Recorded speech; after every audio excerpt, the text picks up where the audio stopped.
Basic concept of science में आप सबका स्वागत है। आज का जो हमारा टॉपिक है वो है बच्चों, वैद्युत क्षेत्र में वैद्युत द्विध्रुव को घुमाने में कार्य। Work done in rotating an electric dipole in uniform electric field.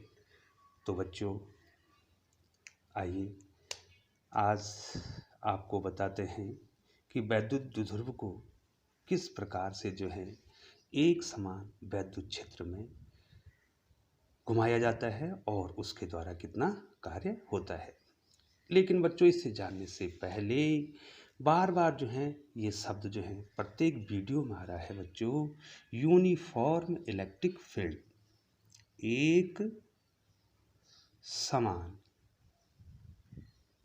एक समान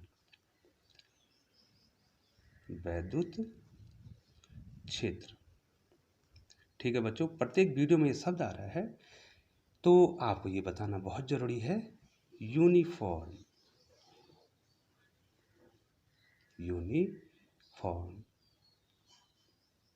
इलेक्ट्रिक फील्ड।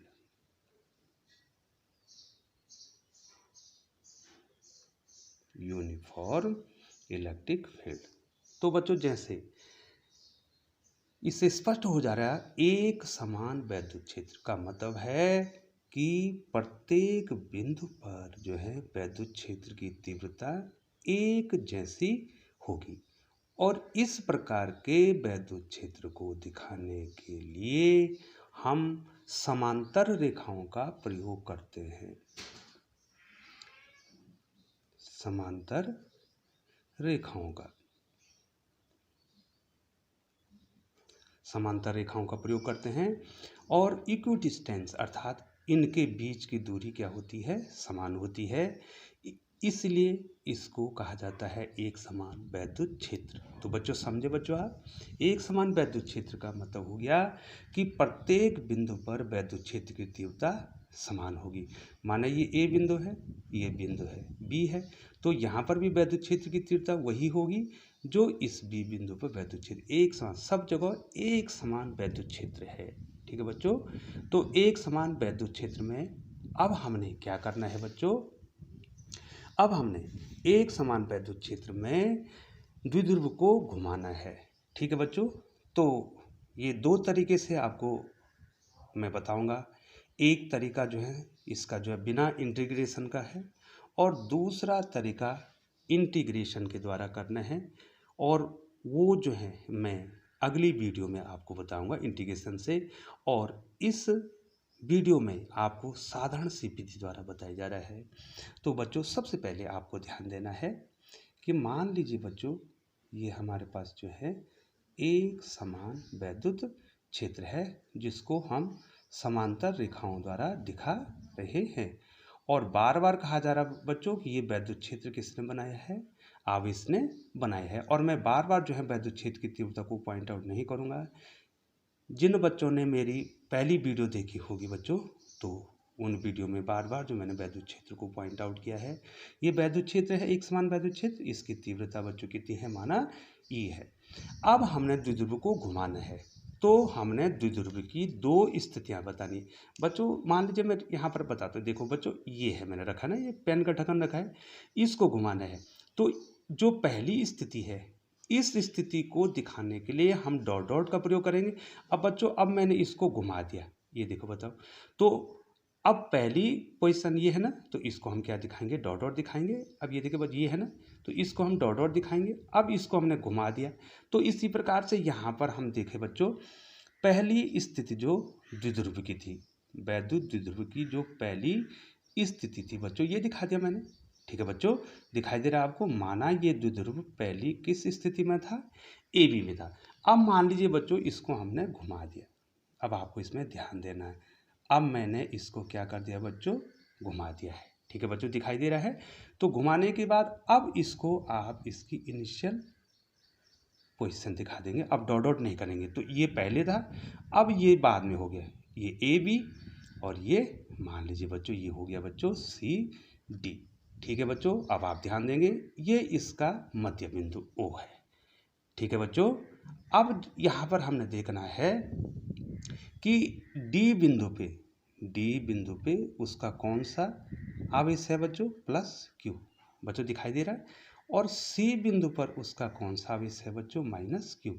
और कल मैंने आपको बता दिया है कि वैद्युत क्षेत्र में किसी आवेश को रखने से कितना बल लगता है। फिर एक बार बता रहा हूँ बच्चों, ई बराबर होता है एफ अपॉन क्यू जीरो। तो एफ बराबर कितना हो जाएगा बच्चों, ई क्यू जीरो। ये बार बार आपको बताया जा रहा है बच्चों, तो आप इसमें ध्यान देंगे। तो बच्चों इधर कितना फोर्स लगेगा, ये देखो बच्चों, ये फील्ड की दिशा में कितना लगेगा, ई क्यू जीरो। बच्चों सबको दिखाई दे रहा है, ये देखिए ई क्यू जीरो। और इस फील्ड वैद्युत क्षेत्र की दिशा के विपरीत भी कितना फोर्स लगेगा बच्चों, क्यू ई। अब माइनस नहीं लिखेंगे क्योंकि उसने दिशा बता दी थी बच्चों। ठीक है बच्चों। अब जो है हमने आपको बताना है कि ये द्विध्रुव कितना घूमा। ठीक है बच्चों, ये देखिए बच्चों, ये देखो, ये घुमाव देखो कितना घूमा। तो यहाँ से भी हम क्या करेंगे, एक परपेंडिकुलर डाल देंगे, और यहाँ से भी जो है एक परपेंडिकुलर डाल देंगे। ठीक है बच्चों। अब ये ए बी सी डी, और मान लीजिए यहाँ पर क्या है बच्चों, ई और एफ है। अब आपको एक चीज़ ध्यान देनी है, ये ओ बी कितना है, ये ओ बी पूरा आधा द्विध्रुव है। ठीक है बच्चों। और यहाँ से ये ओ डी भी कितना है बच्चों, एक आधा द्विध्रुव है। ठीक है बच्चों। तो कितना घूमा, यहाँ पर मैं पॉइंट आउट कर रहा हूँ लाल पेन से, देखिए बच्चों, यहाँ से मैं पॉइंट आउट कर रहा हूँ। तो ये कितना घूमा बच्चों, एफ बी घूम गया। यहाँ कितना घूम गया बच्चों, ए ई घूम गया। ठीक है। तो बल, किस बल ने घुमाया बच्चों, ये ई क्यू जीरो बल ने इसको एफ बी घुमा दिया। तो जितना कार्य हम यहाँ निकालेंगे उतना कार्य हमारे यहाँ निकलना है। तो कार्य केवल जो है हम इस फोर्स के द्वारा ही निकालेंगे, और इस फोर्स के द्वारा उतना ही कार्य हो जाएगा। अब बच्चों यहाँ पर मैं आपको बताता हूँ, मैं इसको अलग से आपको दिखाता हूँ बच्चों। ये देखिए बच्चों, ये हो गया आपका ओ, ऊपर से ऊपर का मैं नीचे दिखा दूँ बच्चों, यहाँ पे ये हो गया ओ बी। ठीक है बच्चों।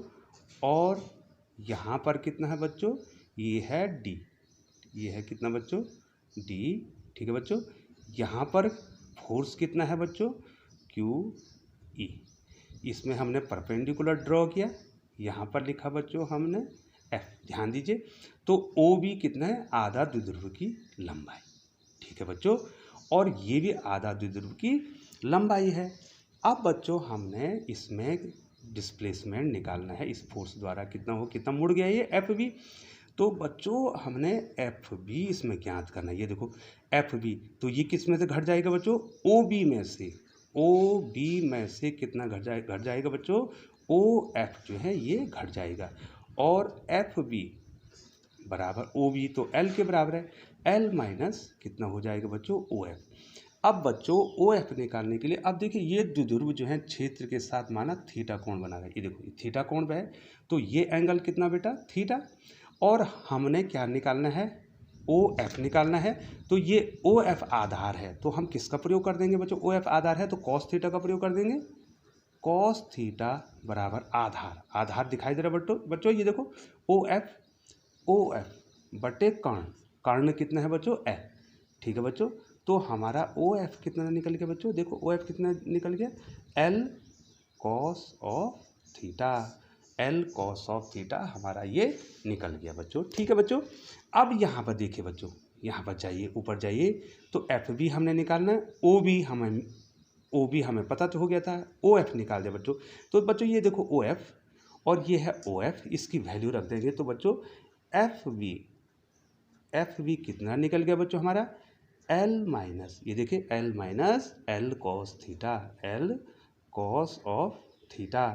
तो एफ बी, अब हमारा जो एफ बी है इसमें एल कॉमन ले लो बच्चों, तो कितना हो जाएगा बच्चों, 1 माइनस कॉस ऑफ थीटा। ठीक है बच्चों। अब इधर देखिए हमने ओ एफ बी निकाल दिया। अब एफ बी निकालने के बाद ये देखो बच्चों, फिर मैं उसी में जा रहा हूँ, ये एफ बी निकाल दिया, ये देखो एफ बी निकाल दिया, और फोर्स भी हमारे पास मिल गया। तो कार्य कितना हो जाएगा बच्चों, W1 किस आवेश प्लस क्यू आवेश द्वारा कितना कार्य, प्लस क्यू आवेश द्वारा कितना कार्य किया, इसके बल ने कितना कार्य किया, फोर्स इनटू डिस्प्लेसमेंट, अर्थात फोर्स E0 है, डिस्प्लेसमेंट कितना बच्चों, मैं फिर ले जाऊं, हाँ ये डिस्प्लेसमेंट हो गया बच्चों L 1 minus cos theta, L 1 minus cos of theta. ठीक है बच्चों। अब बच्चों सिमिट्री, यहाँ पर इसमें सिमिट्री है, जितना भाग ये है उतना भाग ये है। अब मैं सिमिट्री आपको बता दूँ, देखो बच्चों इस प्रकार से देखो, अगर हम कोई जो है गोला ले लें, उसके 2 टुकड़े कर दें बच्चों, तो ये लगभग क्या होंगे, एक जैसे होंगे। तो जितना कार्य हम यहाँ करेंगे उतना कार्य यहाँ भी करेंगे, वो निकालने की आपको ज़रूरत नहीं है बच्चों। तो W2 भी कितना हो जाएगा, सेम कार्य, अर्थात माइनस क्यू आवेश द्वारा कितना कार्य किया, अर्थात ये जो QE फोर्स है उसने A डिस्प्लेसमेंट किया, तो कितना कार्य किया, सेम वही कार्य जो हमने निकाल दिया है। तो सेम आपको वही लिखना है, EQ0 into L1 minus cos of theta. ठीक है बच्चों। तो टोटल कार्य कितना हो जाएगा बच्चों, टोटल कार्य W1 प्लस W2, और दोनों एक जैसे हैं, ये भी वही है ये भी वही है, तो कितना हो जाएगा बच्चों, x प्लस x 2x, तो ये भी वही है ये भी है, तो कितने टाइम्स हो जाएगा, 2 टाइम्स हो जाएगा, 2 times EQ0 into L1 minus cos of theta. ठीक है बच्चों। अब हमारे पास हम क्या करेंगे बच्चों, इस हाँ यहाँ देखिए बच्चों, हमारे पास जो है यहाँ पर हमारी वैल्यू कितना आई थी, ये फोर्स और ये क्या आ गया था, डिस्प्लेसमेंट। तो टोटल कार्य हमारा कितना हो गया, W1 प्लस W को हमने जोड़ दिया। ठीक है बच्चों। और यहाँ पर एक चीज़ ध्यान देनी बच्चों, थोड़ा सा यहाँ पर मिस्टेक हो गई है, ये Q0 यहाँ पर नहीं आना, क्योंकि हमारे पास आवेश क्या है, Q है। यहाँ पर भी ये देखो बच्चों, यहाँ पर थोड़ा वो हो गया था, तो इसलिए जो है बच्चों यहाँ पर थोड़ा सा मैं आपको बता दूँ, यहाँ पर क्या आ जाएगा, ये तो Q0 तो किस संदर्भ में आएगा, जो हमारे पास परीक्षण आवेश है, और यहाँ पर आवेश क्या है बच्चों, Q है, तो क्या आएगा, Q आएगा, यहाँ पर क्या आ जाएगा बच्चों, Q आ जाएगा। ठीक है बच्चों। तो यहाँ पर भी कितना आ जाएगा, ये Q आ जाएगा, इसको आपने काट देना है बच्चों। ठीक है बच्चों। तो अब हमारे पास Q को अलग कर दिया मैंने, 2L को अलग कर दिया मैंने, ये 2L को अलग कर दिया, Q को अलग कर दिया। अब क्या बच्चा बच्चों, E यहाँ पर रह गया, और 1 माइनस कॉस ऑफ थीटा। ठीक है बच्चों। अब आपने जो है बच्चों डेरिवेशन इतने पढ़ दिए हैं कि ये क्या है, Q इंटू 2L क्या है, P बराबर, ये वैद्युत द्विध्रुव आघूर्ण है, Q इंटू 2QL, इसको सीधे भी कह सकते हैं 2QL, ये P के बराबर है। तो बच्चों W कितना हो गया बच्चों, बताओ, यहाँ पर P रख देंगे, PE 1 minus cos of theta. ठीक है बच्चों। ये हमने क्या कर दिया है, टोटल वर्क निकाल दिया है बच्चों। तो इसको बच्चों मैंने पॉइंट आउट कर दिया, देखो बच्चों दिखाई दे रहा है बच्चों आपको। अब हम जो है इसकी अलग अलग कंडीशन आपको बताएंगे कि किस स्थिति में हमें कितना कार्य करना पड़ेगा। मान लीजिए बच्चों ये थीटा जो है आपका 0 डिग्री हो जाता है, अर्थात इसका मतलब वो क्या है, क्षेत्र के पैरेलल है। तो उस स्थिति में क्या हो जाएगा बच्चों, कॉस 0 डिग्री का मान कितना हो जाएगा बच्चों, 1 हो जाएगा। और उस स्थिति में क्या होगा, PE 1 माइनस 1, अर्थात ये क्या जाएगा, PE इंटू 0 बराबर 0। हमें कोई कार्य नहीं करना पड़ेगा, क्योंकि वो क्षेत्र के समांतर ही है। और मान लीजिए बच्चों ये थीटा 90 डिग्री हो जाता है। ठीक है बच्चों, ये थीटा कितना हो जाता है, 90 डिग्री हो जाता है। तो उस स्थिति में कॉस 90 डिग्री का वैल्यू कितना हो जाएगा बच्चों, कॉस 90 डिग्री कितनी हो जाएगी, 0, कॉस 90 0 हो जाएगा बच्चों। अब उस स्थिति में बच्चों देखिए आप निकाल सकते हैं, W बराबर PE 1 माइनस 0, क्यों, तो 0 हो गया। तो कितना आ गया बच्चों, ये कितना आ गया, पी आ गया। और बच्चों आप हर एक एंगल पर इसको निकाल सकते हैं। आप ये भी निकाल सकते हैं 180 डिग्री, अर्थात इस द्विध्रुव को आपने पूरा घुमा के जो है इधर से इधर कर दिया है। तो कितना कार्य करना पड़ेगा, तो देखो बच्चों जी, देखो अगर ये 0 डिग्री पर है तो cos 0 का मान 1 हो गया। ये देखो ये यहाँ पर रखा हमने cos 0 को 1, तो ये 1 - 1, तो PE 1 - 1 क्या हो गया 0, अर्थात कोई कार्य नहीं किया। अगर आपने उसको 0 डिग्री, अगर भाई देखो समांतर था, आपने उसको घुमा ही नहीं तो कार्य क्यों होगा। और यदि आपने 0 डिग्री से उसको 90 डिग्री घुमा दिया तो cos 90 का मान 0 हो गया। अब PE 1 - cos थीटा होता है, तो cos 90 का मान 0 हो गया। तो कितना कार्य किया बच्चों आपने, ये कार्य किया आपने PE, कितना घुमाया आपने उसको, केवल 90 डिग्री। तो बच्चों इसके बाद जो है और एंगल पर आपको इसको घुमाना है। तो ठीक है बच्चों, बहुत बहुत धन्यवाद, आपने हमारी वीडियो देखी। और बच्चों दूसरी वीडियो आपको ज़रूर देखनी है, क्योंकि दूसरी वीडियो में जो है मैं द्विध्रुव को घुमाने में कार्य भी निकालूंगा और द्विध्रुव की वैद्युत स्थितिज ऊर्जा भी निकालूंगा, जो कि आपके परीक्षा में बहुत बार जो है बोर्ड में पूछी जाती है। तो दूसरा जो वीडियो मैं आपको बताऊंगा उसमें वैद्युत द्विध्रुव को घुमाने में जो कार्य है वो मैं इंटीग्रेशन समाकलन के द्वारा निकालूंगा। तो दूसरी विधि भी मैं आपको बताऊंगा। धन्यवाद बच्चों।